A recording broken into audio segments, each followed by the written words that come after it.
வணக்கம் ஃப்ரெண்ட்ஸ், நீங்கள் பார்த்துருக்கிறது Haris voice. So இன்றைக்கான வீடியோவில் நாம் என்ன பார்க்க போகிறோம்னா, Black Clover season 1 episode 2 a young man's wow.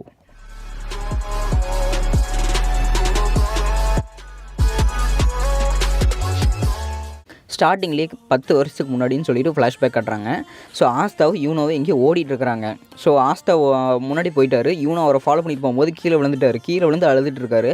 You know எதுக்கு சும்மா அழுதுகிட்டே இருக்கிற, உனக்கு தான் நான் இருக்கிறேன்ல, ஸோ எதுக்கு கவலைப்படாத அப்படின்னு சொல்லிட்டு ஆஸ்தா மோட்டிவேட் பண்ணேன். சரி அப்படின்னு சொல்லிட்டு 2 பேரும் ஓடுறாங்க. ஸோ 2 பேரும் எங்கே ஓடுறாங்கன்னு பார்த்தா, ஸோ அவங்க ஒரு கேம்பிங் மாதிரி வந்திருக்காங்க. ஸோ எல்லோரும் ஒன்றா உட்காந்து சாப்பிட்றதுக்கு. ஸோ இவங்க லில்லி ப்ரெட்டு கொடுக்கும்போது இவர் அமைதியாக சாப்பிட்டுருக்காரு. ஆஸ்தா இது யார் சமைச்சது, சாப்பிடவே முடியல, ஆனாலும் சரி நீங்கள் தான் சமைச்சா இருந்தால் நான் உங்களையே கல்யாணம் பண்ணிக்கிறேன் அப்படிங்கிறாங்க. இதை ஃபாதர் தான் சமைச்சார், அப்போ அவரை கல்யாணம் பண்ணிக்கிறேன் அப்படின்னு கேட்கும்போது, இல்லை நான் விட்டு கொடுக்க மாட்டேன், நான் உங்களை தான் கல்யாணம் பண்ணிக்க அப்படின்னு சொல்லும்போது அந்த மந்திர புத்தகத்தை எடுத்து காட்டுறாங்க. ஸோ அமைதியாயிட்டார். நான் எத்தனை தடவை சொல்கிறது, அவங்க உனக்கு சிஸ்டர்ரா, அவங்க நம்மளோட பெரியவங்க, நான் கல்யாணம் பண்ண முடியாது அப்படிங்கும்போது, இல்லை நான் கல்யாணம் பண்ணிப்பேன், யூனோ நீ ஒரு நாள் பார்க்க போகிற பாரு அப்படின்னு சொல்லிட்டு முறைக்கிறாரு. ஸோ சர்ச்சுக்கு வந்ததுக்கப்புறம் ஸோ இவங்க தூங்குறதுக்கு கதை சொல்லிட்டு இருக்கிறாங்க. ஸோ ஒரு ஊரில் ஒரு விசார்ட் இருந்தாராமா. அந்த விசார்ட் தன்னோட 4 கிளவர் பவர்னால் அந்த அரக்கனை அழிச்சாரு அப்படின்னு சொல்கிறாங்க. இந்த கதை ரொம்பவே செமையாக இருக்குது அப்படின்னு ஆஸ்தா கத்தும் போது யூனா ரொம்பவே தயங்கிட்டு இருக்கிறாரு. இந்த மாதிரியெல்லாம் பயமாக இருக்குது அப்படிங்கும்போது, ஸோ அந்த கதையில் இருக்கிற விசார்டோட 4 கிளவர் மந்திரக்கோளை பார்த்து, ஸோ இதுதான் மந்திரக்கோளா, ரொம்பவே பிரமாதமாக இருக்குது அப்படின்னு பார்த்துட்டு இருக்கிறாங்க. லில்லி நிஜமாலும் மந்திரவாதிகளாக இருக்காங்களா அப்படின்னு கேட்கும்போது, மந்திரவாதிகளும் நிறைய பேர் இருக்காங்க, பல தலைமுறைகளாக அவங்க தான் நம்மளெல்லாம் பாதுகாத்துட்டு வராங்க அப்படிங்கிறாங்க. சரி, அப்போ நான் முடிவெடுத்துட்டேன், நானும் இப்போ இங்கே ஒரு மந்திரவாதியாக போகிறேன் அப்படிங்கிறாரு. பரவாயில்ல, நல்ல முடிவுதா அப்படிங்கிறாங்க சிஸ்டர் லில்லி.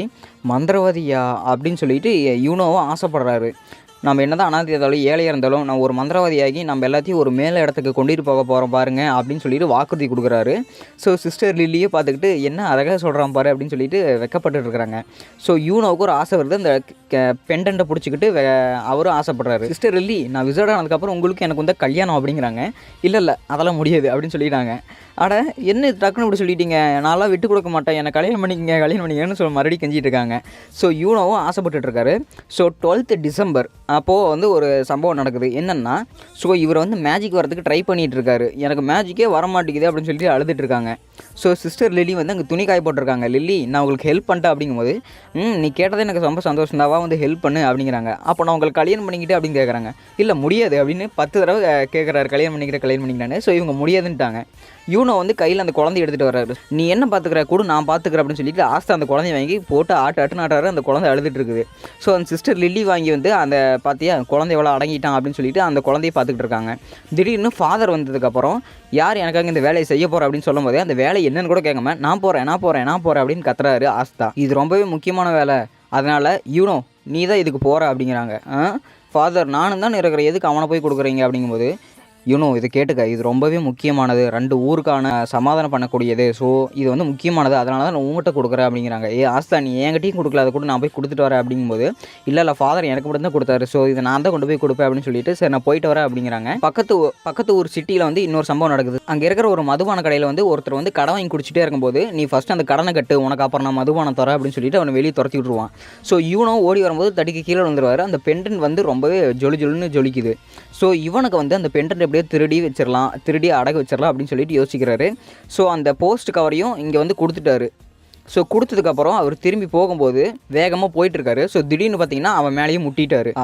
ஆஸ்தா வரைக்கே இவ்வளோ நேரம் ஆகுது, பேசாமல் நாமளே இங்கே சாப்பிட்றலாமா லில்லி அப்படிங்கும்போது, என்ன பேசிகிட்டு இருக்கிற நீ, ஃபாதர் வராமல் நம்ம என்னைக்கு சாப்பிட்ருக்கோம், அதுவும் இல்லாமல் இவனும் இங்கே வீட்டுக்கு வரவில்லை, அதே எனக்கு ரொம்ப கவலையாக இருக்குன்னு இந்த லில்லி சொல்லும்போது, ஸோ இங்கே காட்டுறாங்க. ஸோ அவன் யூனோவை போட்டு ஒரு அடி அடிக்கிறான் வயிற்றுலேயே. ஸோ அந்த பெண்டன்ட் என்ன கொடு, அது என்னோடது அப்படிங்கும்போது எட்டி வயிற்றுலேயே ஒரு உதைக்கிறான். யூனோ திருவிட்டு போய் விழுகிறாரு. அந்த பெண்டன்ட் என்னோடது, எனக்கு கொடுன்னு அப்படின்னு சொல்லிட்டு இருக்காரு. ஸோ அந்த பெண்டன்ட் எனக்கு கொடுக்குறியா இல்லையான்னு சொல்லிட்டு அவரோட பவர் அப்போ தான் ஃபஸ்ட்டு ஸ்டார்ட் ஆகுது. நீ என்கிட்டயே சண்டை போடுறியா, நீ என்கிட்ட சண்டை போட்டு சாக போகிறியா அப்படின்னு சொல்லிட்டு ஒரு கோரமாக மூஞ்சி பார்க்குறாரு.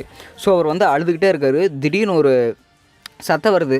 ஆஸ்தா வேகமாக ஓடி அந்த அவனை டாச் பண்ணி பிடிச்சிட்டாங்க. ஸோ பிடிச்சதுக்கப்புறமா அவன் ஒரே கிக் பண்ணிட்டான். கிக் பண்ணதுக்கப்புறம் நான் விட்டு கொடுக்க மாட்டேன் அப்படின்னு சொல்லிட்டு ஓடி விட்டு கொடுக்காம அவனை சட்டையை பிடிச்சி இழுக்கிறாரு. ஸோ குத்துறாரு, என்னென்னமோ பண்ணுறாரு.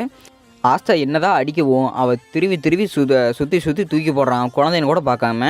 ஸோ நான் விட்டு கொடுக்க மாட்டேன், எப்பவுமே விட்டு கொடுக்க மாட்டேன் அப்படின்னு சொல்லிட்டு அவர் போராடிட்டு இருக்கும்போது யூனோக்கு ஒன்று தோணுது. ஸோ ஆஸ்தாவை மட்டும்தான் இவன் கண்ணுக்கு நிற்கிறாரு. ஸோ யார் இவன், இந்த பையனை பார்த்தாலே எனக்கு பிடிக்கவே இல்லை, இவன் இந்த பையன் என்ன இப்படி விட்டு கொடுக்காம போராடிட்டே இருக்கிறான், என்ன உனக்கு பிடிக்கவே இல்லை, இந்தாங்க இந்த பெண்டன்ட் நீயே எடுத்துகிட்டு போன்னு சொல்லிட்டு பெண்டன்ட் கீழே போட்டு போயிட்டாரு.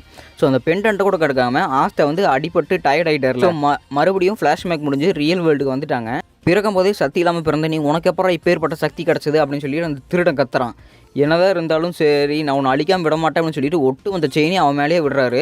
ஸோ அந்த வாளை எடுத்து ஒரு ஸ்லாஷ் பண்ணுறாரு. ஸோ அவனோட அந்த பவர் எல்லாமே நலிஃபை ஆயிடுது. ஸோ அவனோட பவர் வந்து ஆஸ்தாவுக்கு எதிராக எதுவுமே வேலை செய்ய மாட்டேங்குது. ஸோ ஆஸ்தா வந்து தன்னோட கால் நரம்பு எல்லாமே தெரிகிற மாதிரி ஒரே ஓட்டம் ஓடி போய் அந்த வாலில் ஒரு ஸ்லைடு பண்ணுறாரு. என்னதான் எனக்கு மந்திர சக்தி ஆனாலும் என்னோட எனக்கு மசில் நிறைய இருக்குது. ஸோ அதனால் என் மந்திர சக்தி என்கிட்ட வேலை செய்ய மாட்டேங்குது அப்படின்னு சொல்கிறாரு. இருந்தாலும் அந்த திருடன் நான் அழிச்சிட்டேன் அப்படிங்கிறாங்க. ஸோ யூனோ வந்து அந்த மேஜிக் வேர்ல்டில் இருக்கிற மாதிரி அப்படியே ஒரு மாதிரி பார்த்துட்ருக்காரு. ஸோ மறுபடியும் ஃப்ளாஷ்பேக் வராங்க.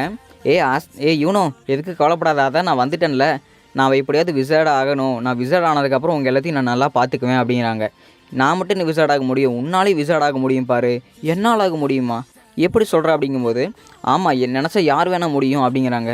நான் தான் உங்கள் எல்லாத்தையும் இனிமேல் பார்த்துக்க போகிறேன், நான் விசார்ட் ஆகி உங்கள் எல்லாரையும் பார்த்துப்பேன் பாருங்க அப்படின்னு சொல்லிட்டு யூனோ சம்மதம் எடுக்கிறாரு. ஸோ மறுபடியும் ரியாலிட்டிக்கு வந்துட்டாருங்க.